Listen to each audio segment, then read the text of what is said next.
इस वीडियो के अंदर हम शोल्डर जॉइंट की बाकी आर्टिकुलेशंस जो कि एक्रोमियोक्लेविकुलर जॉइंट, कोरैकोक्लेविकुलर जॉइंट, स्कैपुलोथोरैसिक जॉइंट और ग्लिनोह्यूमरल जॉइंट, इसको डिस्कस करेंगे वन बाय वन। तो सबसे पहले हम देख लेते हैं एक्रोमियोक्लेविकुलर जॉइंट क्या होता है, उसका क्या स्ट्रक्चर होता है। बेसिकली इसका नाम ही जैसे सजेस्ट कर रहा है, एक्रोमियोक्लेविकुलर, एक्रोमियन और क्लेविकल के दरमियान। अब बेसिकली एक्रोमियन क्या होता है, ये मैंने एक बोन बनाई हुई है, स्कैपुला बोन, ये इसका कोराकोइड प्रोसेस है, ये इस बोन का क्रोमियन प्रोसेस है। अब जैसे कि हमारा जॉइंट क्या एक्रोमियोक्लेविकुलर, तो ये एक्रोमियन प्रोसेस जो स्कैपुला का होता है वो हमारी बॉडी के एंटीरियरली क्लेविकल के साथ मिल के जो जॉइंट बना रहा होता है उसी को हम क्या नाम दे रहे होते हैं, अपना एक्रोमियोक्लेविकुलर जॉइंट का नाम दे रहे होते हैं। अब यहाँ पे हमारे पास कौन कौन से लिगामेंट्स पड़े होते हैं यहाँ पे इस जॉइंट की स्टेबिलिटी के लिए, तो एक होता है हमारे पास acromioclavicular ligament as it is, इसी तरह बिल्कुल क्रोमियन और क्लेविकल को जोड़ने वाला क्रोमियोक्लेविकुलर लिगामेंट। और उसके अलावा जो हमारे पास दूसरा पड़ा होता है वो होता है हमारे पास कोरैकोक्लेविकुलर लिगामेंट। ये हमारे पास क्या है, कोराकोइड प्रोसेस है ना स्कैपुला का। तो ये कोराकोइड प्रोसेस जो होता है ना, इसमें एक लिगामेंट होता है जिसने इसको इसके साथ जोड़ रहा होता है। इस लिगामेंट को हम क्या कहते हैं, कोरैकोक्लेविकुलर लिगामेंट कहते हैं, कोरैकोक्लेविकुलर लिगामेंट।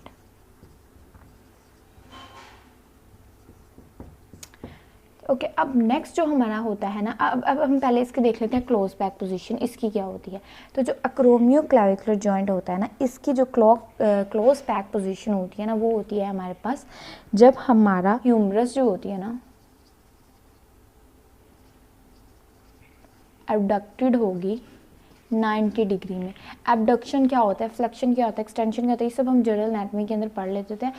तो एबडक्शन बेसिकली क्या होता है, जब हम अपने आर्म को जो है अपनी बॉडी से अवे की तरफ लेके जाते हैं ना, बाहर की तरफ को, तो वो एबडक्शन होती है। जब 90 डिग्री एबडक्शन हम करते हैं ना, तो उस टाइम के ऊपर 90 डिग्री ऊपर के एक्रोमियोक्लेविकल जो होती है ना, ये आपस में मैक्सिमम इनकी सर्फेसिस कॉन्टैक्ट में होती हैं, इसलिए इसकी क्लोज बैक पोजीशन हमारे पास जो होती है ना, वो ह्यूमरस जब एबडक्शन में जाती है 90 डिग्री। तो ये हो गया हमारे पास एक्रोमियोक्लेविकुलर जॉइंट। अब छोटा सा जॉइंट है हमारे पास कोरैकोक्लेविकुलर जॉइंट, जैसे कि इसका नाम भी बता रहा है, कोराकोइड प्रोसेस क्लेविकल के साथ जॉइंट बना रहा होता है। लेकिन ये जॉइंट जो होता है ना, स्पेशल जॉइंट होता है। जैसे आपको दिख रहा है कि हमारे पास कोरैकोक्लेविकुलर लिगामेंट है जो आपस में मिला रहा होता है। ये जॉइंट कैसे बन रहा है, ये लिगामेंट के थ्रू ही बन रहा होता है। तो इसलिए इसको जो हम नाम देते हैं ना, वो सिंडेस्मोसिस का नाम देते हैं इस जॉइंट को, क्योंकि ये जॉइंट क्या है, एक लिगामेंट है कोरैकोक्लेविकुलर लिगामेंट, जिनको आपस में, क्योंकि इनके दरमियान स्पेस ज़्यादा होती है, तो मैक्सिमम जो होता है ना वो लिगामेंट ही कनेक्ट हुआ होता है दोनों साइड्स पे। तो ये इधर हमारे पास जो होती है ना, वो थोड़ी बहुत मूवमेंट्स हो रही होती है। जब मूवमेंट हो रही है तो उस टाइम पे इधर थोड़ी बहुत स्टेबिलिटी होती है, यही होता है। उसके अलावा हमारे पास होता है स्कैपुलोथोरैसिक जॉइंट। स्कैपुला तो समझ आ रही है हमारा स्कैपुला। उसके अलावा थोरैसिक जॉइंट क्या होता है, जो हमारी स्कैपुला बोन होती है ना, हमारे पास जो हमारा थोरैसिक केज होता है, थोरैसिक केज के साथ जो हमारी स्कैपुला की एंटीरियर जो आगे वाली साइड होती है ना, वो उसने ना हमारी रिब्स के साथ, जो हमारी रिब्स का पूरा केज होता है जिसको थोरैसिक केज का नाम दिया, उसके साथ जुड़ा हुआ होता है। जब ऑब्वियसली ये भी बोन है, वो भी बोन्स हैं, तो ये आपस में जुड़ती हैं तो एक जॉइंट बन जाता है। तो इसी ही जॉइंट को हम क्या नाम दे देते हैं, स्कैपुलोथोरैसिक जॉइंट का नाम दे देते हैं। अब नेक्स्ट हमारे पास हमारा मेन जॉइंट आता है, that is glenohumeral joint. Glenohumeral joint हमारे पास मेन शोल्डर जॉइंट होता है। ये किसके दरमियान बन रहा होता है, जैसे इसका नाम बता रहा है ग्लिनो, यानी कि ग्लिनोइड कैविटी, और ह्यूमरल यानी ह्यूमरस बोन। तो जो हमारी आर्म की बोन होती है ह्यूमरस, वो ये फॉर एग्जांपल हमारी ह्यूमरस बोन है, ठीक है। रफ से जस्ट समझने के लिए डायग्राम बनाते हैं हम। और ये हमारे पास क्या है, हमारी ग्लिनोइड कैविटी होती है। तो ये इस तरह इन्होंने आपस में जो होता है ना वो जॉइंट बनाया होता है। इसी को ही हम क्या कह रहे होते हैं, अपना हमारा शोल्डर जॉइंट या ग्लिनोह्यूमरल जॉइंट का इसको नाम दिया होता है ना। ये हमारे पास क्या होता है, हाईली मोबाइल जॉइंट होता है। इधर मोबिलिटी सबसे ज़्यादा होती है, इसको क्या कहा जाता है, बैलेंस होकर जॉइंट भी बोला जाता है। तो जब यहाँ पर ज़्यादा अगर मोबिलिटी हो रही है, तो ऑब्वियसली अगर बहुत ज़्यादा मूवमेंट्स हो रही हैं, हमारे पास flexion, extension, abduction, circumduction, adduction जो है और रोटेशन की भी मूवमेंट्स हो रही होती हैं, तो ऑब्वियसली यहाँ पे उतनी ही ज़्यादा यहाँ पे चीज़ों को स्टेबिलिटी भी होनी चाहिए, लिगामेंट्स वगैरह होने चाहिए जो इसको इसकी जगह पर रखें ताकि डिसलोकेशन वगैरह से बचा जाए। तो इधर हमारे पास जो चीज़ें होती हैं, एक होता है हमारे पास सबसे पहले होता है ग्लिनोइड लैब्रम। ग्लीन आता है ग्लिनोइड लैब्रम। ग्लिनोइड लैब्रम क्या है, बेसिकली ये सॉफ्ट टिश्यूज़ ही होते हैं जिन्होंने साइड से कवर किया होता है इस ग्लिनोइड फोसा को, ताकि क्या हो जाए, स्टेबिलिटी हो जॉइंट की। इसके अलावा जॉइंट कैप्सूल होता है और हमारे पास ग्लिनोह्यूमरल लिगामेंट्स होते हैं। ये जो लिगामेंट्स होते हैं ना, इन्होंने जॉइंट को किस किस सरफेस से कवर किया होता है, ए सुपीरियरली ऊपर से कवर किया होता है हमारे पास इन्फीरियरली, और मिडल से हमारे पास जो है ना इसको कवर किया होता है। अब जो एक सरफेस रह जाती है जो कि एंटीरियर साइड होती है ना, तो एंटीरियर साइड पे हमारे पास जो लिगामेंट होता है कोरैकोह्यूमरल लिगामेंट।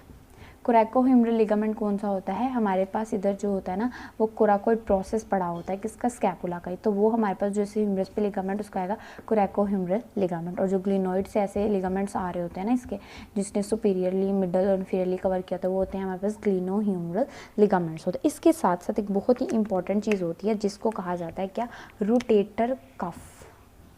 Rotator cuff. अब ये रोटेटर कफ क्या है, रोटेटर कफ बेसिकली हमारे पास 4 मसल्स के टेंडन्स होते हैं जिसने हमारे जॉइंट को बहुत अच्छे से स्टेबल किया हुआ होता है। अब वो जो 4 होते हैं ना, उनकी जो निमोनिक है वो है सिट्स।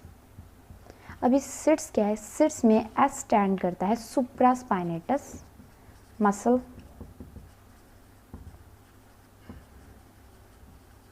आई जो है वो होता है हमारे पास इंफ्रास्पाइनेटस, टी से हमारे पास जो होता है ना वो होता है हमारे पास टीरीज माइनर,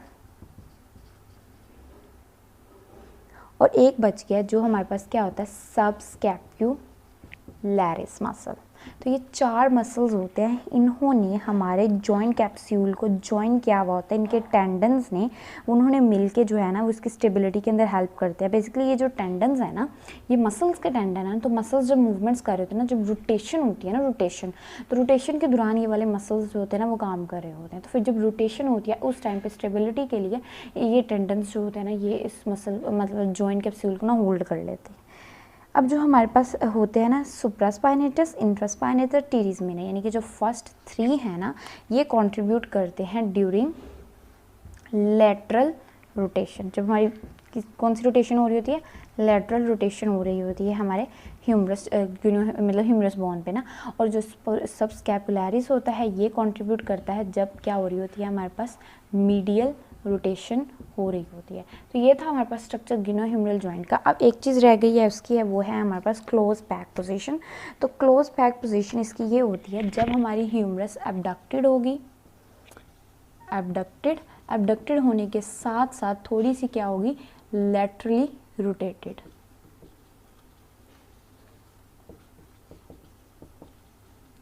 एबडक्शन बताया था मैंने पहले, था हमारे पास structure of the shoulder joint.